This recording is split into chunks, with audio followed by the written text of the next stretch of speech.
दोस्तों, अभी तक हमें लग रहा था कि चाइना में क्या खतरनाक इनोवेशन चल रहा है कि वो यूएस के मुकाबले में काफ़ी सस्ता और बेहतर एआई मॉडल्स रिलीज़ किए जा रहे हैं, वो भी ओपन सोर्स। पर कैसे कर रहे हैं वो, इसका पूरा पोल खोल दिया है एंथ्रोपिक ने। बेसिकली ये बोल रहे हैं कि चाइना के जो बड़े-बड़े एआई लैब्स हैं, डीपसीक, मूनशॉट एआई और मिनीमैक्स, वो डिस्टिलेशन अटैक यूज़ कर रहे हैं उनके मॉडल्स का कैपेबिलिटीज़ को चोरी करके अपने एआई मॉडल्स को ट्रेन करने के लिए, जिसके कारण इनका कॉस्ट बहुत कम पड़ रहा है, टाइम कम लग रहा है और रेगुलरली नए-नए मॉडल्स वो रिलीज़ किए जा रहे हैं। सो आज इस वीडियो में हम बात करेंगे कि आखिर ये डिस्टिलेशन अटैक है क्या?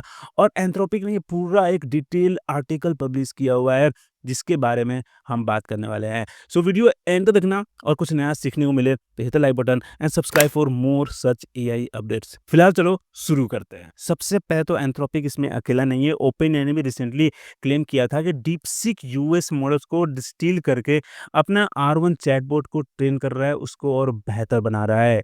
एंथ्रोपिक तो सीधा बोल रहा है कि this labs generated over 16 million exchanges with Claude. मतलब कि 16 मिलियन चैट किया है क्लॉड के साथ और उसके लिए इन्होंने 24,000 फ्रॉडुलेंट अकाउंट्स यूज़ किया है।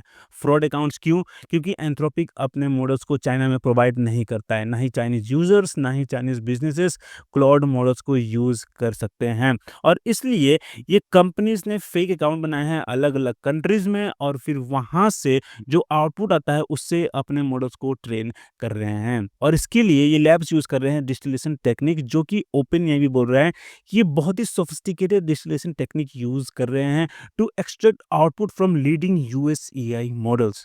तो आखिर ये डिस्टिलेशन टेक्निक है क्या और क्या ये इलीगल है? नहीं, ये इलीगल नहीं है, बल्कि ये पूरी तरह से लेजिटिमेट ट्रेनिंग मेथड है। इस मेथड को यूज़ किया जाता है जो बड़े मॉडल्स होते हैं उसको यूज़ करके छोटे मॉडल्स, लेस कैपेबल मॉडल्स को ट्रेन करने के लिए। जैसे कि मेटा ने लामा 405 बी मॉडल रिलीज़ किया था। उसको डिस्टिल करके उन्होंने उसके और भी छोटे-छोटे मॉडल्स रिलीज़ किया था। तो ये टेक्निक यूज़ होते हैं स्पेसिफिक यूज़ केसेस के लिए छोटे-छोटे एआई मॉडल्स को बनाने के लिए।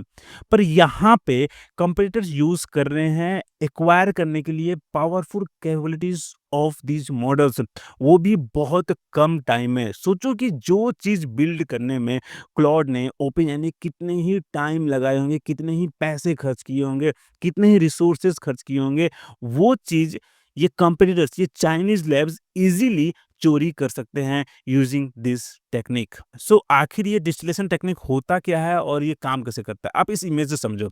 यहाँ पे आपके पास 2 मॉडल है, टीचर मॉडल है और स्टूडेंट मॉडल है, राइट? टीचर मॉडल होता है वो बड़े-बड़े model like GPT 5.2, Opus 4.6, Sonnet 4.6 और जेमिनी 3 प्रो भी हो सकता है, ठीक है? अब क्या होता है इसमें कि आप इसको प्रॉम्प्ट देते हो और जो आउटपुट होता है, जैसे देखो यहाँ पे अटैकर क्वेरीज़ है, आप इसको हज़ारों प्रॉम्प्ट दोगे और जो इसका आउटपुट आएगा, वो ये लोग कलेक्ट करते हैं और फिर इस आउटपुट से अपने मॉडल्स को ट्रेन करते हैं। जैसे कि मैंने यहाँ पे क्लाउड में बोला कि create an AI power travel planner web app that generates a complete travel plan for users based on date, locations, number of people, ठीक है? उसके बाद इसने मुझे ये पूरा कोड जनरेट करके दे दिया है, ठीक है? ये पूरा ऐप बना के दे दिया है। यहाँ पे देखो, ये पूरा कोड है, ठीक है? अब क्या करूँगा कि मैं सिर्फ़ ये कोड दूँगा, अपने डेटाबेस में स्टोर कर दूँगा यहाँ पे और ये प्रॉम्प्ट दे दूँगा कि जब भी यूज़र ये प्रॉम्प्ट देगा, तुम्हें ये कोड दे देना है। इससे क्या हो रहा है कि जो टाइम लगा एंथ्रोपी को, गूगल को या ओपेनएआई को अपने टीचर मॉडल को बनाने में, सोचो कि ये जो कोड इसने जनरेट किया, उसने कितने ज़्यादा रिसोर्सेज़ में से ये इन्फॉर्मेशन निकाला और फिर ये कोड जनरेट किया है, राइट? अब जो स्टूडेंट मॉडल होगा, उसको उतना एफर्ट नहीं देना पड़ेगा, उतना पैरामीटर उसको यूज़ नहीं करना पड़ेगा। कम से कम पैरामीटर, कम से कम रिसोर्सेज़ में वो एग्ज़ैक्टली यही आउटपुट दे देगा। हालाँकि ये एग्ज़ाम्पल बहुत ही सिंपल है, जो यहाँ पे ये प्रॉम्प्ट देते हैं, वो बहुत ही ज़्यादा कॉम्प्लेक्स होता है, जिससे कि वो जो टीचर मॉडल होता है, उसके जो कैपेबिलिटीज़ होते हैं, जितनी भी नॉलेज है, उसको ज़्यादा से ज़्यादा वो एक्सट्रैक्ट करने का कोशिश करते हैं और फिर उससे अपने मॉडल्स को ट्रेन करते हैं।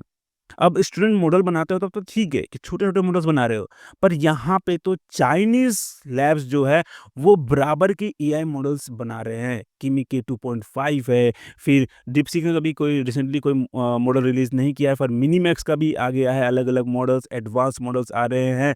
सो थोड़ा-सा यहाँ पे सोचने का ज़रूरत पड़ जाता है कि यहाँ पे अमेरिकन कंपनीज़ अपने करोड़ों, अरबों रुपए खर्च कर रहे हैं जीपीयूज़ पे, इलेक्ट्रिसिटी बिल पे, टैलेंट्स पे हायर करने के लिए, और यहाँ पे चाइना सीधा कुछ पैसे खर्च कर रहा है और उनकी कम्युनिटीज़ को चोरी कर ले रहा है। पर बात यहाँ पे सिर्फ़ चोरी करके एआई मॉडल्स को ट्रेन करना नहीं है, बल्कि उन एआई मॉडल्स को कैसे यूज़ किया जाएगा, वो सबसे सीरियस इश्यू है।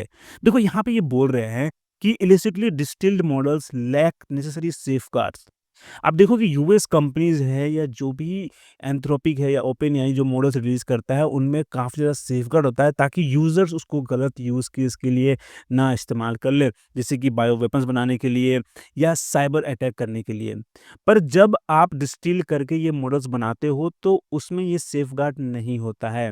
और ओपन एआई तो सीधा बोल रहा है कि Chinese LLM models are actively cutting corners when it comes to safely training and deploying new models. जो चाइनीज़ एआई मॉडल्स है, उसमें सेफगार्ड नहीं है।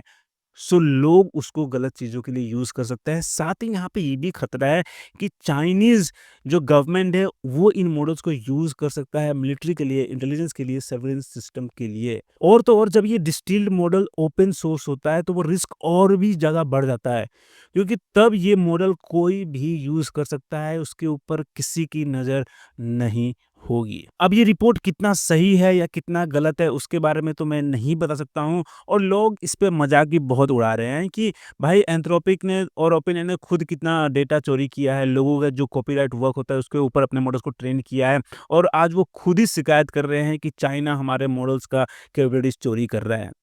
बट यहाँ पे जो सीरियस इश्यू वही है कि ठीक है, आप एआई मॉडल्स बना रहे हो, पर उसका यूज़ केस क्या होगा? और ये चीज़ हमारे लिए और भी ज़्यादा सीरियस हो जाता है, क्योंकि अगर चाइना सही में ये कर रहा है और अपने एआई मॉडल्स को यूज़ करने वाला है मिलिट्री के लिए, इंटेलिजेंस के लिए, सर्विलेंस सिस्टम के लिए, तो इंडिया क्या करने वाला है?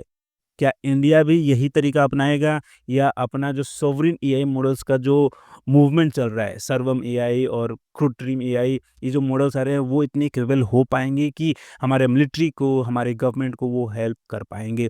ये सोचने की बात है। क्योंकि आप मानो ना मानो, एआई वॉर शुरू हो चुका है, और अब अगला जो वॉर होगा, वो बॉर्डर पे नहीं बल्कि साइबर के थ्रू, रोबोट्स के थ्रू, ड्रोन्स के थ्रू होगा, और उसके लिए हमें रेडी होना बहुत ज़रूरी है, और शायद इसीलिए इंडियन गवर्नमेंट और बाकी हर गवर्नमेंट लगी हुई है एआई में अपने आप को आगे बढ़ाने के लिए, एआई में इनोवेशंस लाने के लिए। फिलहाल ये था एक छोटा-सा रिपोर्ट कि कैसे Chinese AI labs American AI models को यूज़ कर रहे हैं, अपने एआई मॉडल्स को और बेहतर और एडवांस बनाने के लिए। सो अगर आपको वीडियो पसंद आया, कुछ नया सीखने को मिला, तो hit the like button and subscribe for more future updates. फिर मिलते हैं अगले वीडियो में।